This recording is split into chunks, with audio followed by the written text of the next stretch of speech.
बिस्मिल्लाहिर्रहमानिर्रहीम। आज हम अपना हिस्ट्री का एक नया चैप्टर शुरू कर रहे हैं। दैट इज ऑल्सो हिस्ट्री, बहुत ओल्ड या एंशिएंट हिस्ट्री नहीं है, बट वो हमारी हिस्ट्री और हमारी पाकिस्तान की जो है वो बहुत ही इंपॉर्टेंट इवेंट्स, पॉलिटिकल इवेंट्स इस चैप्टर में हम डिस्कस करेंगे। और इसमें हम ये देखेंगे कि किस तरह से पाकिस्तान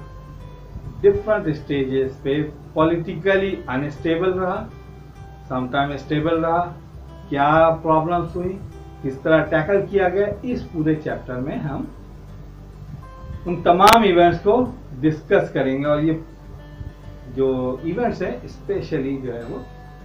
पॉलिटिकल इवेंट्स हैं, इसलिए इस चैप्टर का नाम पाकिस्तान क्रोनोलॉजी 1970 टू 2008 बिटवीन, इसके जितने भी पॉलिटिकल इवेंट हुए हैं हम उसको डिस्कस करेंगे। बट इससे पहले आपने क्लास 7 में एक चैप्टर पढ़ा होगा सेम लाइक दिस, जिसमें 1940 से लेके 1971 तक के जितने भी इवेंट हुए थे पॉलिटिकल इवेंट, उसको हमने डिस्कस किया था। बेसिकली 1971 जो है एक बहुत ही इंपॉर्टेंट पॉलिटिकल एक हिस्ट्री है पाकिस्तान की, वो हम इसमें इनिशियली डिस्कस करेंगे। लेकिन वो 90 जो कि एक बहुत ही बड़ा पाकिस्तान के लिए जो है एक डिजास्टर था।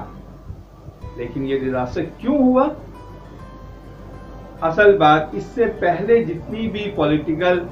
अनस्टेबिलिटी की वजह है वो हम डिस्कस करेंगे, वो हम आपको बताएंगे। और उसको हम कह सकते हैं कि वो एक पॉलिटिकल अनस्टेबिलिटी थी जिसकी वजह से 1971 का जो डिजास्टर है, पॉलिटिकल डिजास्टर, वो अक्कर हुआ। जैसा कि हम जानते हैं कि जब पाकिस्तान बना 14 अगस्त 1947 में, तो पाकिस्तान इकोनॉमिकली और पॉलिटिकली एक बहुत ही वीक कंट्री था, क्योंकि इस पूरे एरिया जहां पाकिस्तान बना इन 4 प्रोविंसेस में ये पॉलिटिकली बहुत ही वीक थे। मुस्लिम मेजॉरिटी प्रोविंसेस थे, बट ये पॉलिटिकल बहुत वीक थे। यहाँ ज्यादातर फ्यूडल्स की जो है वो एक पार्टी थी जिसको यूनियनिस्ट पार्टी कहते हैं, उसकी जो थी वो गवर्नमेंट बनती थी पंजाब में, सिंध में, इवन बलूचिस्तान में। और वो तमाम लोग मुस्लिम लीग से उनका ताल्लुक नहीं था, और वो पाकिस्तान की इतनी जो स्ट्रगल थी उसमें कोई खास ऐसा उनका कंट्रीब्यूशन नहीं था। और जो इस पूरे जो 4 प्रोविंसेस थे इनका भी कोई एक बहुत बड़ा कोई कंट्रीब्यूशन नहीं था, अनलेस अंटिल एक पॉलिटिकल एक रेजोल्यूशन थी सिंध असेंबली में कि पाकिस्तान, सिंध जो है वो पाकिस्तान के टूवर्ड्स वोटिंग हुई और पाकिस्तान में शामिल होने का उसने अपना जो इरादा जाहिर किया। और समटाइम पंजाब और बलूचिस्तान, सिंध KPK जो फॉर्मर प्रीवियसली NWFP और बलूचिस्तान, ये बिल्कुल ही एक जो स्ट्रगल ऑफ पाकिस्तान थी या पाकिस्तान मूवमेंट से बिल्कुल ही एक अलहदा थे। यहाँ पे कोई ऐसी मूवमेंट या हलचल या आप कह सकते हैं इस तरह की कुछ भी नहीं थी, सम सॉर्ट ऑफ लाहौर में थी। तो वैसे भी ये तमाम प्रोविंसेस स्ट्रगल ऑफ पाकिस्तान से बहुत ज्यादा अटैच नहीं थे, वाइल जो वो इलाके जो इंडिया में थे वो बहुत ज्यादा इसमें इन्वॉल्व थे पॉलिटिकल स्ट्रगल ऑफ पाकिस्तान में। और तमाम जो बड़े इवेंट, रेजोल्यूशन और बड़ी बड़ी मीटिंग्स, सेमिनार्स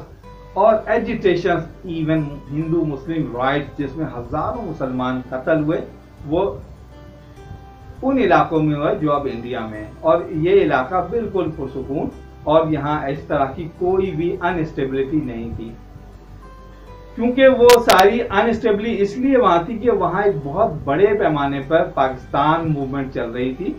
और वहां हिंदू मेजॉरिटी भी थी और मुस्लिम भी बहुत एक बड़ी तादाद में थे। इसी वजह से वहां पे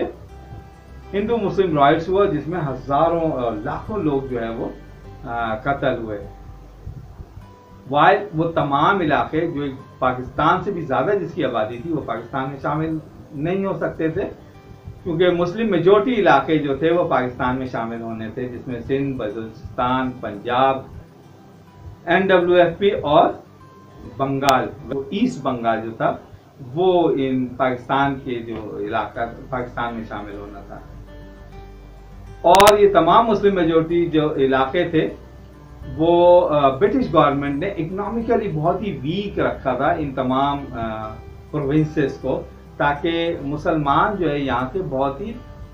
डिप्रेस रहे, इकोनॉमिकली बहुत वीक रहे। जितनी भी डेवलपमेंट थी, जितनी भी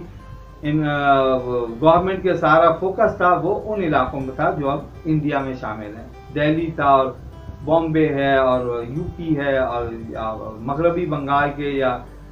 जितने भी बड़े शहर हैं, कलकत्ता है, इस सारे जगहों पे ब्रिटिश गवर्नमेंट बहुत बड़े पैमाने पे जो है वो डेवलपमेंट और सर्विसेज प्रोवाइड करती थी। वाइल ये इलाके बिल्कुल जस्ट लाइक अ विलेज, ये तमाम इलाके जस्ट लाइक अ विलेज थे और यहाँ पे कोई भी इतनी ज़्यादा इकोनॉमिकली और पॉलिटिकल एक्टिविटी बिल्कुल जीरो के बराबर थी। इसीलिए जब पाकिस्तान बना और वो इन इलाकों में बना जिसमें कि आज पाकिस्तान है, तो ये इकोनॉमिकली बहुत ही वीक था। यानी आप कहा जाता है कि सिर्फ एक यानी पाकिस्तान या ये इलाके उस वक्त भी कॉटन प्रोड्यूस करने में बहुत बड़ा कंट्रीब्यूशन था, कॉटन की प्रोडक्शन है,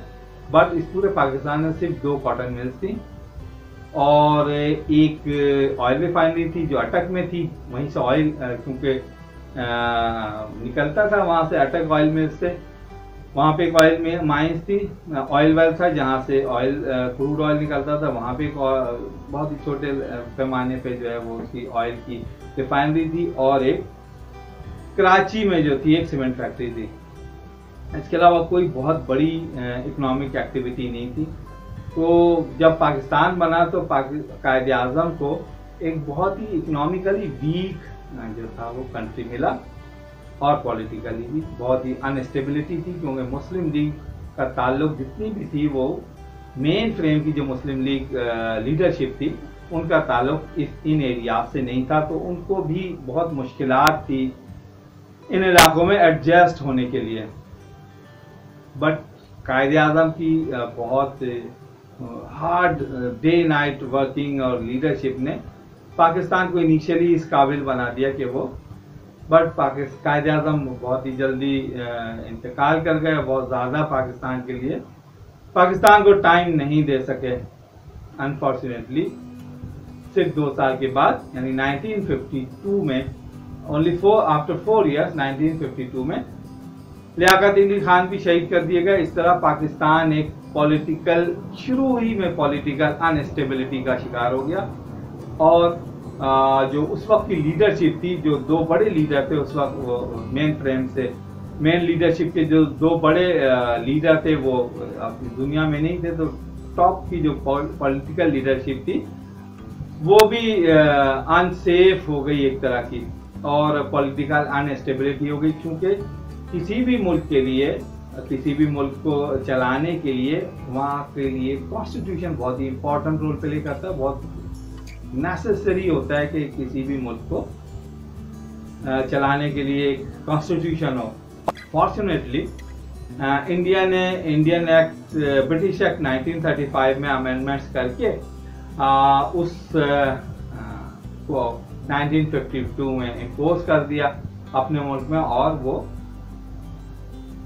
चलाना शुरू हो गया अपने मुल्क को। जो एक उनकी कमी थी, यानी सिर्फ कॉन्स्टिट्यूशनल जो उनके जो गैप था उसको उन्होंने इंडियन एक्ट 1935 को अमेंडमेंट करके कुछ अपने मुल्क चलाना शुरू कर दिए, क्योंकि मुल्क किसी कानून के तहत चलता है और कॉन्स्टिट्यूशन एक बुक ऑफ लॉ है जिसके तहत मुल्क चलाया जाता है। बाकी तो वहाँ सारी चीज़ें मौजूद थी, पॉलिटिकल लीडरशिप थी और ब्यूरोक्रेसी थी, आर्मी थी, फौज थी, एक पूरा सिस्टम एक हिरार्की मौजूद था ऑलरेडी, तो उनको बहुत ज़्यादा प्रॉब्लम नहीं हुई। बट पाकिस्तान में ऐसी कोई चीज़ सिरे से थी नहीं, एग्जिस्ट ही नहीं करती थी ब्यूरोक्रेसी जो किसी भी कंट्री को चलाने के लिए बैकबोन का रोल प्ले करती है, वो पाकिस्तान के इन इलाकों में एग्जिस्ट ही नहीं करती थी। जस्ट एक कमिश्नर के थ्रू और गवर्नर के थ्रू इन इलाकों को चलाया जा रहा था, जस्ट लाइक अ पुलिस स्टेट। तो इनिशियली बहुत बड़े पैमाने पे गवर्नमेंट ऑफ पाकिस्तान ने अपील की कि वह जो इंडियन इलाके वहाँ से ब्यूरोक्रेसी को वेलकम किया, इनवाइट किया कि आएँ और मुल्क चलाएं, क्योंकि किसी भी मुल्क को चलाने में ब्यूरोक्रेसी बहुत ही इंपॉर्टेंट रोल प्ले करती है। ब्यूरोक्रेसी भी आ गई और सम सॉर्ट ऑफ कायदे-आज़म की बहुत ही हार्ड वर्किंग से, डे नाइट की वर्किंग से पाकिस्तान इस काबिल तो हो गया कि वो अपने पाँव पे खड़ा हो जाए। बट कॉन्स्टिट्यूशन की अभी तक एक कमी थी जो पूरी नहीं हो रही थी। इनिशियल बेसिस पे लियाकत अली खान ने उस पर वर्किंग की और एक जो कॉन्स्टिट्यूशन का प्रीफेस था, ऑब्जेक्टिव रेजोल्यूशन, उसको बनाने में कामयाब हो गए। पाकिस्तान ने भी सेम इंडिया ही की तरह इंडियन एक्ट 1935 को बेस बनाया कि जब तक कॉन्स्टिट्यूशन ऑफ पाकिस्तान नहीं बन जाता हम इंडियन एक्ट 1935 के थ्रू ही मुल्क चलाएंगे। इंडिया ने भी ऐसे किया, बट उन्होंने अमेंडमेंट करके उसको इम्पोज कर दिया अपने मुल्क में बहुत ही जल्दी। लेकिन पहले कायदे-आज़म की डेथ हो गई, फिर लियाकत अली खान का जो है वो मर्डर हो गया। इस तरह से कॉन्स्टिट्यूशन नहीं बन सका। फिर भी कॉन्स्टिट्यूशन असेंबली जो थी उसने 1954-56 में कॉन्स्टिट्यूशन बनाने में कामयाब हो गई, लेकिन बेइंतहा पॉलिटिकल अनरेस्ट इस मुल्क में था। कोई गवर्नर जो है वो गवर्नर जनरल आ रहा है, किसी को डिसमिस किया जा रहा है, कई प्राइम मिनिस्टर हट रहे हैं, कभी जो है वो गवर्नर जनरल की रिप्लेस करके प्रेसिडेंट जो लाया जा रहा है। इस तरह से एक अजीब जो है वो इस मुल्क में पॉलिटिकल अनरेस्ट चलता रहा, जिसकी बहुत ज़्यादा जो है वो नुकसान उठाना पड़ा इस मुल्क को। और 1958 में अयूब खान ने मार्शल लॉ जो है वो इम्पोज कर दिया इस मुल्क में। फर्स्ट मार्शल लॉ आया, यानी अब पॉलिटिकल एक्टिविटी खत्म हो गई और मार्शल लॉ मीन्स अब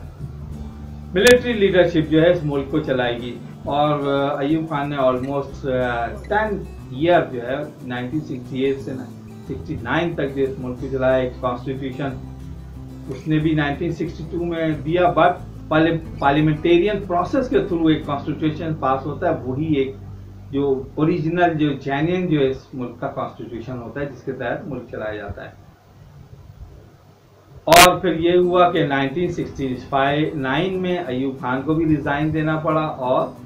याह्या खान ने जो है वो भी chief of the army staff का चार्ज संभाला। होना ये चाहिए था कि अयूब खान जाते हुए एक इलेक्शन करवाते और एक पॉलिटिकल असेंबली को जो है वो अपना जो चार्ज देते, हैंड ओवर करते और रिजाइन करते, बट उन्होंने अपना जो रिजाइन एक आर्मी जनरल ही को दे के चले गए और वो फिर से एक आर्मी जनरल के कंट्रोल में पाकिस्तान आ गया। और सिर्फ इस कॉन्स्टिट्यूशन के नहीं होने की वजह से, यानी पॉलिटिकल स्टेबल होने की वजह से, यानी आप ये सोचें कि जब किसी मुल्क में कॉन्स्टिट्यूशन नहीं होता है तो उसके कितने जो है ना वो डेंजरस उसके रिजल्ट्स होते हैं। यानी जिसका नतीजा क्या निकला, पाकिस्तान ब्रेक हो गया, यानी ईस्ट पाकिस्तान और वेस्ट पाकिस्तान दो अलग अलग मुल्क बन गए, जस्ट बिकॉज ऑफ कॉन्स्टिट्यूशन के नहीं होने की वजह से। अयूब खान ने जब चार्ज दिया याह्या खान को, तो याह्या खान ने अनाउंस किया कि वो एक इलेक्शन करवाएंगे और जल्द ही जो है वो पावर्स जो है वो एक सिविलियन गवर्नमेंट को ट्रांसफर कर देंगे, जिसकी वजह से उन्होंने परमिशन दी तमाम पॉलिटिकल पार्टीज को कि वो इलेक्शन कैंपेन शुरू करें। और इलेक्शन 1970 में इलेक्शन डेट हो गई, अनाउंस हो गई। और लेकिन यहाँ भी चूंकि एक तरह से आप यूँ समझ लें कि यहाँ भी जो मिलिट्री लीडरशिप थी उसमें एक बदनीयती आप कह लें कि वो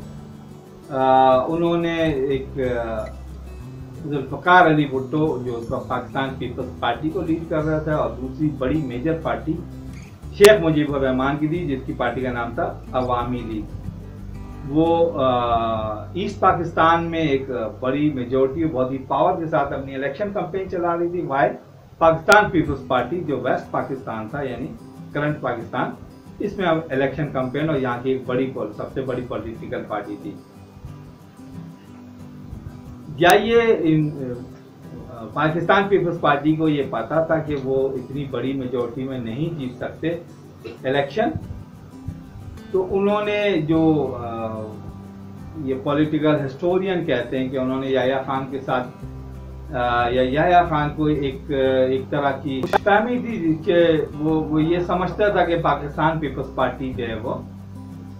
स्वीप कर जाएगी या विक्ट्री पोजीशन में आ जाएगी, इतनी अच्छी उसकी कैंपेन है और उसकी जो गुडविल है बहुत अच्छी है। बट इसीलिए उसने बिल्कुल पाकिस्तान की हिस्ट्री का कहते हैं कि सबसे फेयर इलेक्शन जो था वो याह्या खान की गवर्नमेंट ने करवाया। उसका यह ख्याल था कि अवामी लीग जो है वो इलेक्शन हार जाएगी और पाकिस्तान पीपल्स पार्टी जीत जाएगी, और ये उनके जो बिहाइंड द कर्टन या बिहाइंड द डोर ये एग्रीमेंट था कि अगर पीपल्स पार्टी गवर्नमेंट में आ गई तो याह्या खान को प्रेसिडेंट बना देंगे। ये दोनों की अंडरस्टैंडिंग थी जो कि पॉलिटिकल हिस्टोरियन कहते हैं बात, बट अनफॉर्चुनेटली ऐसा नहीं हुआ और शेख मुजीबुर रहमान की पार्टी अवामी लीग ने वेस्ट पाकिस्तान में क्लीन स्वीप कर दिया, यानी कि 169 सीट्स में से 167 सीट जो थी वो अवामी लीग ने जीत ली, वाइल वेस्ट पाकिस्तान में 140 सीट्स थी जिसमें से 88 सीट जो थी पाकिस्तान पीपल्स पार्टी ने जीती। तो वो ऑलमोस्ट सिर्फ वेस्ट और दोनों ने यानी शेख मुजीब अवामी लीग जो थी ईस्ट पाकिस्तान में तमाम सीटें जीती और वेस्ट पाकिस्तान में जितनी भी सीटें पीपल्स पार्टी ने जीती वो वेस्ट पाकिस्तान ही में जीती। ईस्ट पाकिस्तान में उसने एक सीट भी नहीं ली। इसी तरह अवामी लीग ने भी